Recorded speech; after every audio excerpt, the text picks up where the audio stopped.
వాళ్ళందరూ ఉన్నారు. కానీ నేను అడిగిన దాంట్లో న్యాయం ఉంది. నేను గెలుస్తాను నమ్మకంతో అప్లై చేశాను. సినిమా ప్రపంచం వేరు, రాజకీయ జీవితం వేరు. రాజకీయ జీవితంలో మీరు సక్సెస్ కాగలరని చెప్పి అనుకుంటున్నారా? బ్రహ్మాండంగా సక్సెస్ అయితే నేను ఆల్రెడీ సక్సెస్ఫుల్ పొలిటీషియన్ని.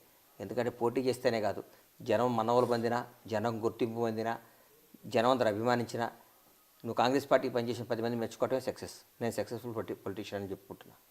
లాస్ట్ టైం మీరు గచ్చిబౌలిలో చంద్రబాబు నాయుడు అరెస్ట్ తర్వాత ఎమోషనల్ ఫీల్ అయ్యారు. సో తెలంగాణలో పార్లమెంటు స్థానం కోసం మల్కాజ్గిరిని ఎంచుకున్నారు. పవన్ కళ్యాణ్ మీ అభిమాన హీరో, పవన్ కళ్యాణ్తో సినిమాలు చేశారు. ఈ ఈక్వేషన్స్ని ఎట్లా చూడొచ్చు మీరు? చాలా బాగా క్వశ్చన్ వేసారు అన్న.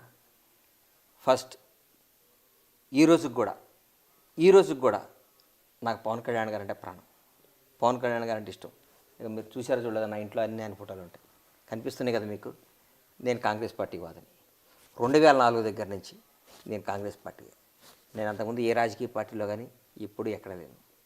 నేను తెలుగుదేశం అంటే కానీ నాకు అభిమానం కాదు, చంద్రబాబు నాయుడు గారు అంటే అభిమానం, నందమూరి తారక రామారావు గారు అంటే గౌరవం.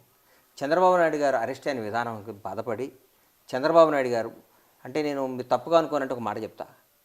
నేను నా సామాజిక వర్గాన్ని నేను అభిమానిస్తా, పక్క సామాజిక వర్గాన్ని గౌరవిస్తా, అందరినీ ప్రేమిస్తా.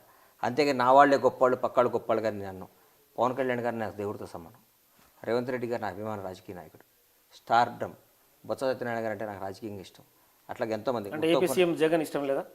నాకు జగన్ గారు అంటే ఇష్టం లేదు, ప్రేమ లేదు, అట్లాగే కోపం కూడా లేదు. నాకు ఆయన మీద. జగన్మోహన్ రెడ్డి గారు నేను ఎప్పుడు కలవలేదు, నాకు పరిచయం కూడా లేదు. జగన్మోహన్ రెడ్డి గారు నాకు పరిచయం లేదు. నేను కథ వాళ్ళందరూ నేను చెప్పిన పేర్లందరూ కలిసా. పవన్ కళ్యాణ్ గారితో ప్రయాణించా, బొత్స గారితో